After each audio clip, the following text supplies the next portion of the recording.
Bulletin के आगाज में खबर। शंघाई ताउन तंजीम के सरबराही इजलास में शिरकत के लिए वजीर आजम शहबाज शरीफ उज़्बेकिस्तान में मौजूद हैं। वजीर आजम उज़्बेकिस्तान पहुँचते ही सबसे पहले मस्जिद खिज़र गए, जहाँ उन्होंने साबिक उज़्बेक सदर इस्लाम करीमोव के मज़ार पर हाज़िरी दी। शहबाज शरीफ ने उज़्बेकिस्तान और ताजिकिस्तान के सदूर से अलग अलग मुलाकातें भी की हैं।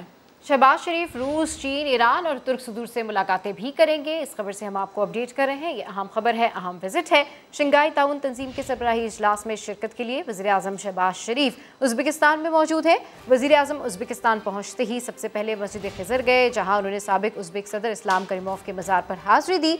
शहबाज शरीफ ने उज़्बेकिस्तान और ताजिकिस्तान के सदूर से अलग अलग मुलाकातें भी की हैं।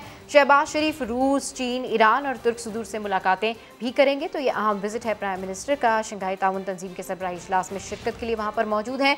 प्राइम मिनिस्टर ने उज़्बेकिस्तान में कई मुलाकातें की हैं, जहां उन्होंने साबिक उज़्बेक सदर इस्लाम करीमोव के मज़ार पर हाज़िरी भी दी है। शहबाज शरीफ ने उज़्बेकिस्तान और ताजिकिस्तान के जो प्रेसिडेंट हैं उनसे भी अलग अलग मुलाकातें की हैं। बाहिमी दिलचस्पी के अमूर पर तबादला ख्याल किया गया है। इंतहाई हमारे जो इंपॉर्टेंट टाइज़ हैं वो उज़्बेकिस्तान के साथ मौजूद हैं। तो शंघाई ताउन तंजीम का ये सरबराही इजलास है, जिसके लिए प्राइम मिनिस्टर वहाँ पर मौजूद हैं। समा की स्क्रीन पर आप ये मनाजिर भी देख सकते हैं। उन्होंने दो मुख्तलिफ मुलाकातें की हैं वहाँ पर प्रेसिडेंट से, और बाहिमी दिलचस्पी के जो अमूर हैं वो ज़ेर गौर आए हैं। वज़ीर आज़म शहबाज शरीफ रूसी सदर व्लादिमीर पुतिन से मुलाकात भी करेंगे। वज़ीर आज़म की ईरान, बेलारूस और किर्गिज़स्तान के सदूर से मुलाकातें भी शेड्यूल हैं। वज़ीर आज़म शहबाज शरीफ उज़्बेक सदर के इशाइये में शिरकत भी करेंगे। इशाइये के बाद वज़ीर आज़म तुर्क सदर से भी मुलाकात करेंगे। अहम दौरा वज़ीर आज़म शहबाज शरीफ का। शहबाज शरीफ इस वक्त उज़्बेकिस्तान में मौजूद हैं। वज़ीर आज़म उज़्बेकिस्तान पहुँचते ही सबसे पहले मस्जिद खिज़र गए, जहाँ उन्होंने साबिक उज़्बेक सदर इस्लाम करीमोव के मज़ार पर हाज़िरी दी। इसी से मुतालिक मज़ीद जानेंगे। उस्मान खान हमारे साथ हैं। उस्मान, बताएं वज़ीर आज़म के दौरे के हवाले से क्या मसरूफियात रहेंगी उनकी?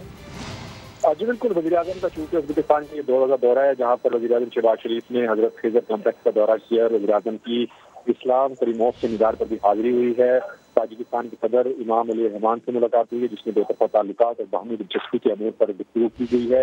इस वक्त में वफाकी वज़रा जिसमें बिलावल भुट्टो, मिस्टर इस्माइल और ख्वाजा आसिफ भी वज़ीर आज़म से हमरा हैं, और उज़्बेकिस्तान के जो सदर हैं शौकत मिर्ज़ियोयेव, उनसे भी मुलाकात हुई है और बाहमी दिलचस्पी के अमूर पर तबादला ख्याल किया गया है। ये बड़ा अहम दौरा है जो कि SCO कॉन्फ्रेंस के हवाले से वज़ीर आज़म जो है वो इस वक्त उज़्बेकिस्तान में है। जी ठीक है, अपडेट करने के लिए शुक्रिया उस्मान खान।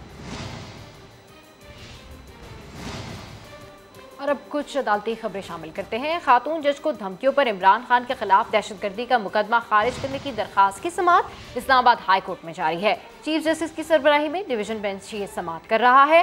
चीफ जस्टिस ने दौरान समाअत रिमार्क्स दिए कि दहशतगर्दी की दफा के साथ ऐसा ना करें कि लोगों के जहनों से डर ही निकल जाए। तकरीर के मतन के मुताबिक दहशतगर्दी तो नहीं लगती। क्या IG इतने कमजोर हैं कि तकरीर से दहशत फैल गई? क्या इमरान खान ने तकरीर के बाद हमला किया?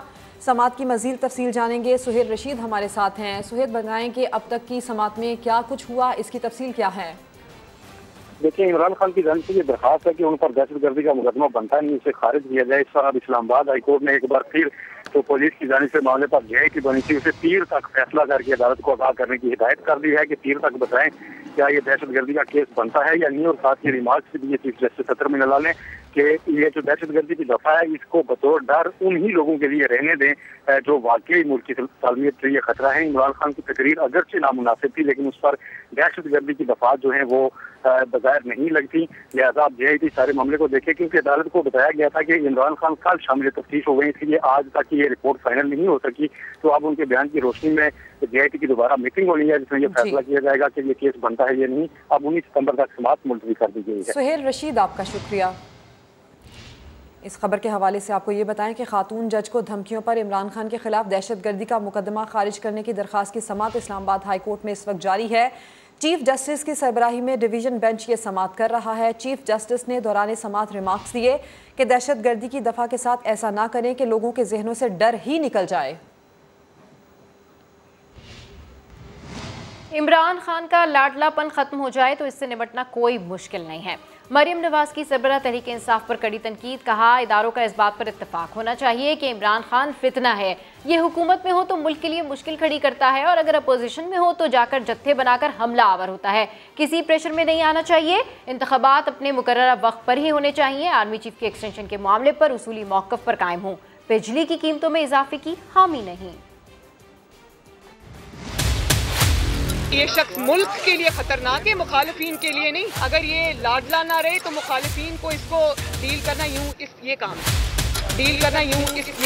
तो आजकल कह रहे हैं कि मैंने बड़ा इन स्विंगर कराया है। आप अपने पहले कोच का नाम बताएं, कौन सा कोच है जो आपको ये मशवरे दे रहा है? इमरान खान का जो लाडलापन है उसको प्रोटेक्शन देने वाले अगर इस रविश को छोड़ दें तो इमरान खान को सॉर्ट आउट करना 3 दिन से ज्यादा का काम नहीं। अगर हुकूमत में हो तो पाकिस्तान की तबाही करेगा, हुकूमत से बाहर हो तो जत्थे लेकर हमला आवर होगा। सारे जो इंस्टीट्यूशंस हैं, चाहे वो अदलिया हो, चाहे वो अफवाज पाकिस्तान हो, सबको इस चीज पे कंसेंसस होना चाहिए कि ये एक फितना है जो तबाही के लिए लॉन्च किया गया है। खातून जज को आप उसकी तजलील करें एक जलसे में खड़े होकर, बाद में आप आके माफी मांग लें, तो ये तो चीज एक्सेप्टेबल नहीं है। माफी मांगने के बावजूद निहाल हाशमी साहब के साथ ये हुआ। जजेस को भी मैं ये रिक्वेस्ट करूंगी कि वो क्यों एक फितने को मजबूत होने का अनजाने में मौका दे रहे हैं। कंट्रोवर्सी जानबूझ के छेड़िए। उस शख्स का नाम फितना खान है। अब वो किसी एक बयान पे अपने टिक जाएं, कहीं एक पेज पे थे तो वो सिपा सालार की तारीफें हमें दिन रात सुनने को मिलती थी। वो हुकूमत से निकाले गए तो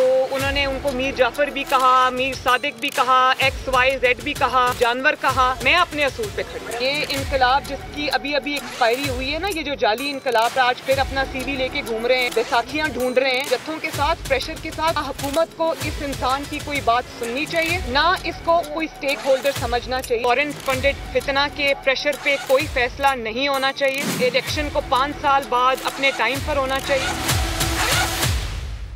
इस्लामाबाद हाई कोर्ट ने बगावत पर उकसाने के इल्जाम में गिरफ्तार शहबाज गिल की जमानत मंजूर कर ली है। चीफ जस्टिस अतहर मिनुल्लाह ने मुल्जिम के वकील को सियासी बात करने से रोक दिया। रिमार्क्स दिए कि बयान का ट्रांसक्रिप्ट ये बताता है कि सियासी जमातों ने नफरत को किस हद तक बढ़ा दिया है। क्या आइन के मुताबिक फौज को सियासत में मुलव्विस किया जा सकता है? चीफ जस्टिस ने सरकारी वकील से भी मुतादिद सवालात किए। तफसील जानिए सुहेल रशीद की रिपोर्ट में।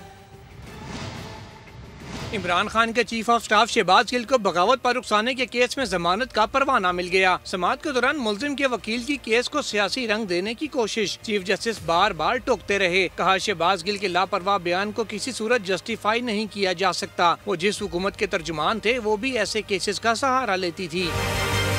चीफ जस्टिस अतहर मिनुल्लाह ने बगावत केस के लिए हुकूमत से इजाजत लेने का सवाल उठाया तो पब्लिक प्रोसिक्यूटर रिजवान अब्बासी ने जवाब दिया कि इसकी जरूरत ही नहीं थी। चीफ जस्टिस ने कहा ट्रायल कोर्ट ने मुकदमे की 13 में से 12 दफात को उड़ा दिया। इस्तगासा ने वो फैसला चैलेंज भी नहीं किया। मुल्जिम के वकील ने भी इसी दलील का सहारा लिया। इल्जाम लगाना बहुत आसान है, इल्जाम साबित करना बहुत मुश्किल है और ये जुर्म जो है वो आज साबित नहीं हो सके। ऑनरेबल चीफ जस्टिस साहब ने समाअत की तो उसमें उन्होंने ऑब्जर्व फरमाया कि इसमें बगावत का कोई आंसर नहीं पाया जाता और ये जुर्म नहीं बनते। फ्री कैन के दलाइल सुनने के बाद अदालत ने शहबाज गिल को 5 लाख रुपए के मुचलकों के एवज रिहा करने का हुक्म दिया। चीफ जस्टिस ने करार दिया इम्कान नहीं है कि शहबाज गिल अपनी बात को फिर से दोहराएंगे। मुस्लिम लीग नून के रहनुमा राना मशहूद ने दावा किया है कि पंजाब में जल्द नून लीग की हुकूमत आने वाली है। कहते हैं कि साबित हो गया कि मीर सादिक और मीर जाफर इमरान खान और उनके हवारी हैं। उनकी गुफ्तगू आपको सुनवाते हैं।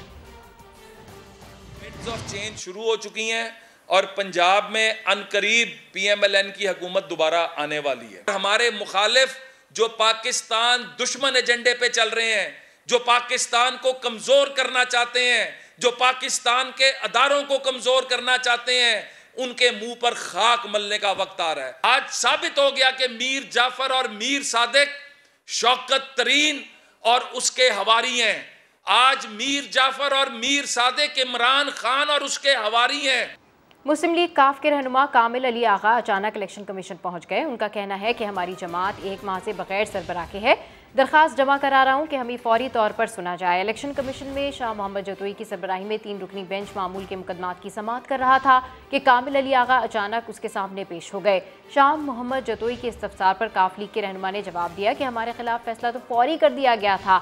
अब एक हंगामी नौयत की दरख्वास्त जमा करा रहा हूँ, इसे फौरी तौर पर सुना जाए। इस पर मेंबर कमीशन ने कहा कि मुतालिका ब्रांच में दरख्वास्त जमा कराएं, इसे जल्द समाअत के लिए मुकर्रर कर लेंगे।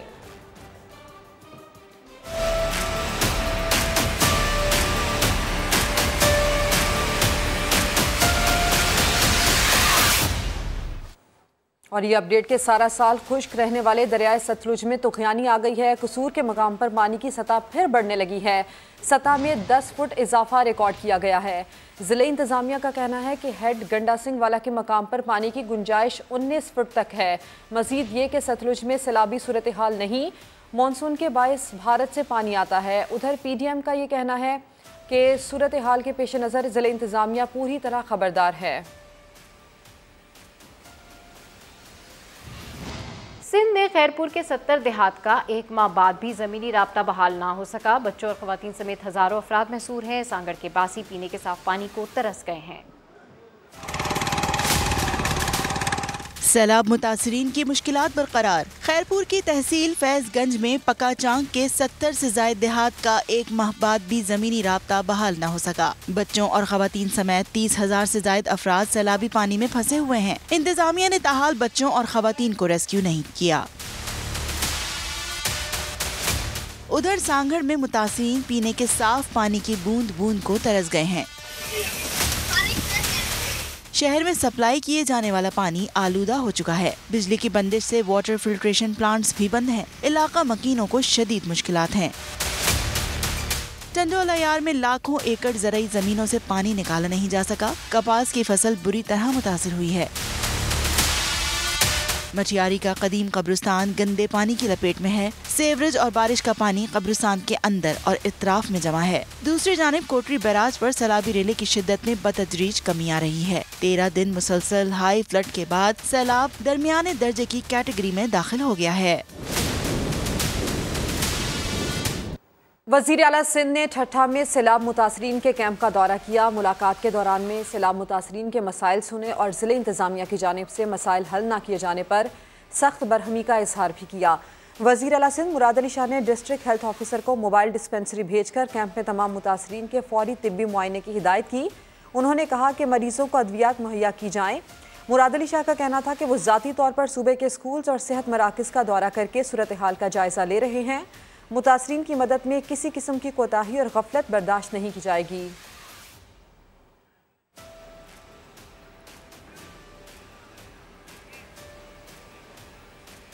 सैलाब के बाद पाकिस्तान की आधी आबादी को ग़िज़ाई किल्लत का खतरा लाहक हो गया है। सिंध और बलूचिस्तान में तकरीबन 95% फसलें तबाह हो चुकी हैं।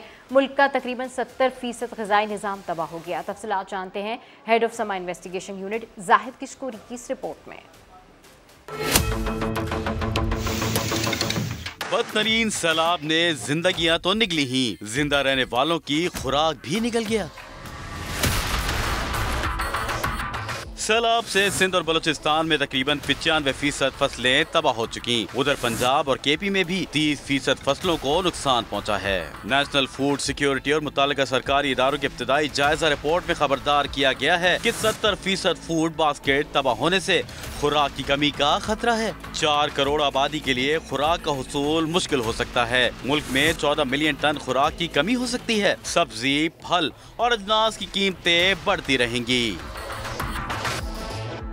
जरूरियात पूरी करने के लिए दूसरे ममालिक से बरामदगी की तो इम्पोर्ट बिल 44% बढ़ने का खदशा है। 7 मिलियन टन गंदुम बरामद करना पड़ेगी, जिस पर तकरीबन $3.5 अरब खर्च होंगे।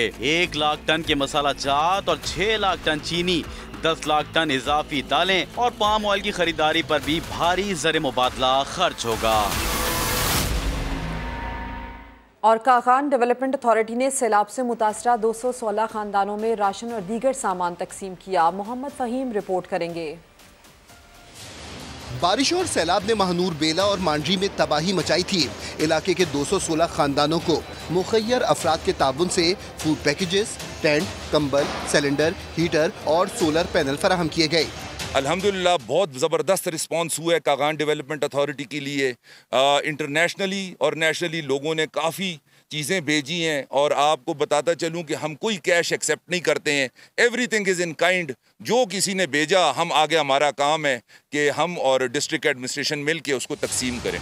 मुतासरीन ने इमदादी सामान मिलने पर खुशी का इजहार किया। मैं KDI का शुक्रिया अदा करता हूँ कि हमारा इसमें सैलाब में नुकसान हुआ था, उनने हमें ये सामान दिया। मुझे सामान पूरा मिल गया है। इंशाल्लाह जो भी लिखा हुआ था वो मुझे मिल गया। सैलाब से तबाह होने वाले 2 प्राइमरी स्कूल्स, मदरसे और बह जाने वाले महांडरी पुलिस स्टेशन के लिए भी बड़े खैमे KDA की तरफ से फराहम किए गए हैं। सैलाब में फंसे सयाहों और मकामी अफराद की मदद करने वाले पुलिस और कागान डेवलपमेंट अथॉरिटी के एहलकारों की हौसला अफजाई के लिए उनमें नकद रकूम और सोवेनियर्स भी दिए गए। बेहतर मनसूबाबंदी से ही कुदरती आफात के दौरान जानी और माली नुकसान से बचा जा सकता है। बलूचिस्तान के जिला नसीराबाद में सैलाब के बाद वबाई अमराज फूट पड़े। अस्पतालों में मरीजों के लिए जगह कम पड़ गई। डॉक्टर एक बिस्तर पर 2 मरीजों का इलाज करने पर मजबूर हो गए हैं। इस हवाले से रिपोर्ट कर रहे हैं अयूब खुसो। बलूचिस्तान सैलाब मुतासिरीन की मुश्किलात कम न हो सकी। नसीराबाद में सैलाब के बाद वबाई अमराज फूट पड़े। अस्पतालों में जगह कम पड़ गई। एक बेड पर 2 मरीजों का इलाज किया जा रहा है। मुतासिरीन अस्पताल में अद्वियात की किल्लत की भी शिकायत करते नजर आते हैं। तेली लगाते हैं, ड्रिप लगा देते हैं, मरीज पड़ा होता है, कुछ भी यहाँ पर नहीं है, सहूलत नहीं है। किधर है? डॉक्टर को बोलते हैं, डॉक्टर गुस्सा करके बोलता है, हाँ लगाते हैं, 5 मिनट सब्र करो। क्या है इधर? कुछ सहूलत नहीं है। मलेरिया वाला दवाई भी नहीं है अच्छे खास। यहाँ पे बच्चे को देखने वाला भी कोई, इमरजेंसी देखने वाला भी कोई नहीं है। कोई डॉक्टर अपनी काम पे मसरूफ है। कोई भी ना टेबलेट देते हैं, ना कोई इंजेक्शन है, कुछ चीज़ नहीं है, कोई सहूलत नहीं है। वहाँ से भगा देते हैं हम लोग। अस्पताल इंतजामिया का दावा है कि मलेरिया की अद्वियात की कोई कमी नहीं। मरीजों का इलाज मामूल के मुताबिक जारी है। मेरे ख्याल में ऐसी सूरत हाल तो हमारे पास नहीं है। अगर आप इस वक्त मेरे ट्रामा सेंटर में भी तो जाएंगे, हमारे ट्रामा सेंटर 7 to 4 खुला हुआ होता है। जैसे आपको पता है हमारी इमरजेंसी बुलान का रास्ता बंद हो चुका है, तो वो हमारी लॉजिस्टिक काफ़ी चीज़ें हमारी उधर फंसी हुई हैं, लेकिन फिर भी हम उनको मैनेज कर रहे हैं और चीजें चल रही हैं, उनको मेडिसिन भी देते आ रहे हैं। मुतासिरीन ने सैलाब से मुतासर इलाकों में वबाई अमराज पर काबू पाने के लिए स्प्रे, पीने के साफ पानी की फराहमी और दूसरे इकदाम उठाने का मुतालबा किया है। अयूब खोसो, समा, नसीराबाद। अब ये बताएं कि बलूचिस्तान में सोहबतपुर का इलाका ताहाल पानी में डूबा हुआ है। मुतासरीन का कोई पुरसाने हाल नहीं, खुले आसमान तले इमदाद के मुंतजर हैं। बात करेंगे ब्यूरो चीफ कोयटा जलाल नूरजई, जो कि इस वक्त सोहबतपुर में मौजूद हैं, उनसे हम बात करते हैं। जलाल नूरजई, ये तो यहाँ के हालात भी हमें बताइएगा, और दूसरा ये कि यहाँ पर इन तक मुतासरीन तक इमदाद क्यों नहीं पहुँच पा रही? देखिए, ये ज़िला सोहबतपुर जो कि मुकम्मल तौर पे पूरी तरह सैलाब से मुतासिर है, बल्कि अगर ये कहा जाए कि ये पूरा ज़िला पानी में डूबा हुआ है तो ये गलत ना होगा। और फिर यहाँ पे सूरत हाल इस तरह है कि इसके आसपास के अजला भी शदीद मुतासिर है, पानी में डूबे हुए हैं। और अलमिया ये है कि यहाँ पे जब से मैं इसमें नसीराबाद, जाफराबाद और सोहबतपुर में, मुझे यहाँ पे गवर्नमेंट ऑफ पंजाब की जो मेडिकल रिलीफ मिशन की 3 गाड़ियाँ मुझे दिखाई दी है। और इसके अलावा सूबाई हुकूमत की कोई खातिर ख्वाह इस पर कोई प्रेजेंस इसमें मौजूद नहीं रही है। यहाँ पर इस वक्त जहाँ मैं मौजूद हूँ, ये FC रिलीफ कैंप है। यहाँ पे तकरीबन 600 मुतासरीन को यहाँ पे रखा गया है। और इस कैंप के अंदर FC की जानिब से, पाक फ़ौज की जानिब से यहाँ पे डॉक्टर्स मौजूद है, पैरामेडिक्स की यहाँ की टीम मौजूद है। और यहाँ पे इन्होंने एक अर्जी स्कूल भी कायम किया हुआ है। और फिर इस तरह खाने पीने की जुमला और इस तरह साफ़ पानी और बिजली की यहाँ पे सहूलियात दी गई है। तो ये इसको मॉडल बना के, इसको मिसाल बना के अपने सामने रख ले, तो फिर सूबाई हुकूमत मज़ीद ज़िले के अंदर ऐसे इकदाम जैसे FC ने यहाँ पर इस कैंप में और 1-2 कैंप मज़ीद भी इन्होंने कायम किए हैं, ये इस तरह की इसको मिसाल बना के सहूलियात मुतासरीन को दे सकते हैं। और ये हकीकत है कि वबा फैली हुई है, डायरिया में बच्चे, बूढ़े, औरतें, जवान ये मुब्तला हो रहे हैं। और इस तरह स्किन की बीमारियाँ वो रिपोर्ट हो रही है और बड़ी तादाद में। फिर ये बिच्छू, सांप, इसके डसने के वाक़यात ये भी तवातर से हो रही है। अगर इस हवाले से भी जो तिब्बी सहूलियात है उस पर बहुत ज़्यादा फोकस की ज़रूरत है। तो इस ज़िमन में सूबाई हुकूमत मज़ीद इसके फ़ौज से और वफाकी हुकूमत से मज़ीद भी मदद और ताउन ले सकती है। यानी कि आपका ये बताना है कि यहाँ पर तिब्बी सहूलियात की ज़रूरत है। जलाल नूरजई, आपका शुक्रिया। वज़ीर आज़म शहबाज शरीफ और रूस के सदर व्लादिमीर पुतिन की समरकंद में मुलाकात। वज़ीर आज़म शंघाई ताउन तंजीम के सरबराह इजलास में शिरकत के लिए उज़्बेकिस्तान के दारुल हुकूमत समरकंद में मौजूद हैं। वज़ीर आज़म की तुर्की और ईरानी सदूर से मुलाकातें भी शेड्यूल हैं। मज़ीद क्या शेड्यूल है आइंदा का, ये जानते हैं समा के नुमाइंदा ख़ुसूसी उस्मान खान से। जी उस्मान, अपडेट कीजिए।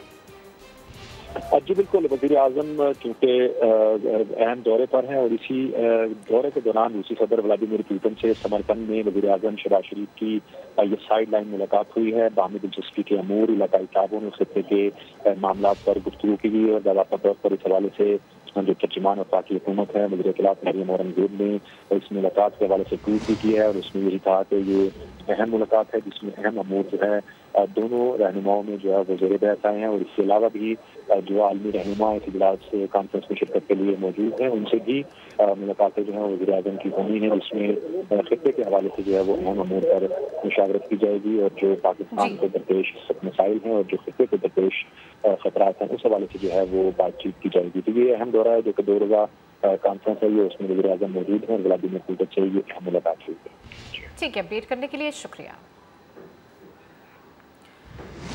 आगे बढ़ते हैं। MQM के रहनुमा वसीम अख्तर ने कहा है कि 3 जमातों से मुआहिदे करने के बावजूद कारकुनों की लाशें मिल रही हैं।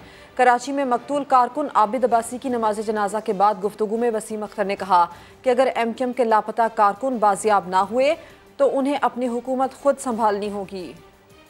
इन तीनों बड़ी सियासी जमातों के साथ मुआहिदा करने के बावजूद लाशें मिल रही हैं।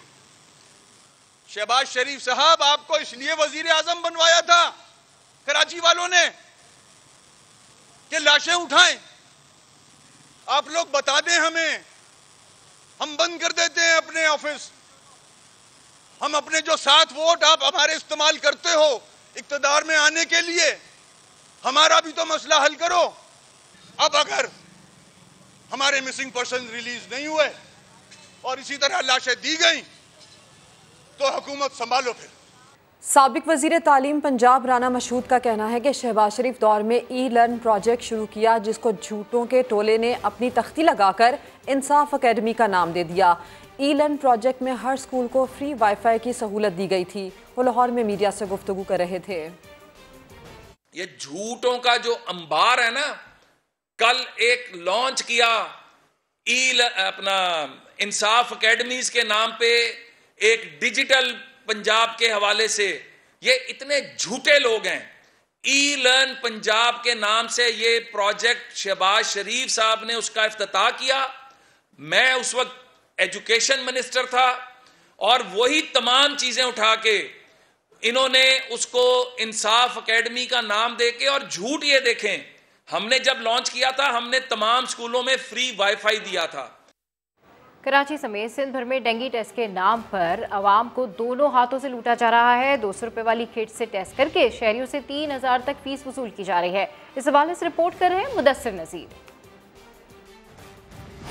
कराची में डेंगू ने पंजे गाड़े हुए हैं और रोजाना हजारों अफराद डेंगू की अलामत के साथ अस्पतालों में पहुंच रहे हैं, जहां डॉक्टर इन्हें डेंगू का टेस्ट लिखकर लेबॉर्ट्रीज की तरफ भेज देते हैं और इन लेबॉर्ट्रीज में डेंगू टेस्ट की लागत से 8 से 15 गुना ज्यादा वसूल किए जा रहे हैं। इसकी कॉस्ट बहुत ज्यादा ली जा रही है, यहाँ तक कि 2900, 2950, 2000 और 1800 NS1 जो एक डेंगू को रैपिड एंटीजन टेस्ट कहलाता है, जो डेंगू को डायग्नोस करने के लिए हम यूज़ करते हैं, वो टेस्ट भी 1200 से लेकर और 2900 रुपये के दरमियान मुख्तलिफ लैब ले रही हैं। उसकी डिवाइस की कीमत या किट की कीमत भी 200 रुपये के अंदर। इवन के जो एबर्ट जो एक मल्टीनेशनल कंपनी है, उसकी अगर IgG, IgM वाली हम किट लेते हैं तो वो भी 200 रुपये की। कतर अस्पताल के AMS डॉक्टर राशिद खानजादा कहते हैं कि मरीजों से सिर्फ इजाफी हजारों रुपए वसूल नहीं किए जा रहे, बल्कि इनका वक्त भी जाया किया जा रहा है। इन्होंने चंद मिनट में डेंगू टेस्ट कंडक्ट करके भी दिखाया। ये वाले टेस्ट जिसके आप हजारों रुपए भर रहे हैं, ये सिर्फ और सिर्फ 200 रुपये के अंदर डेंगू का टेस्ट और 100 रुपये के अंदर मलेरिया का टेस्ट हो सकता है, और ये आपका अपना डॉक्टर आपके अपनी टेबल के ऊपर बैठ कर सकता है। चाहे डेंगू के टेस्ट की इजाफी कीमत हो या रिपोर्ट आने में बिला जरूरत ताखीर, दोनों की कीमत मरीज को ही चुकाना पड़ती है। ये जुल्म की इंतहा है।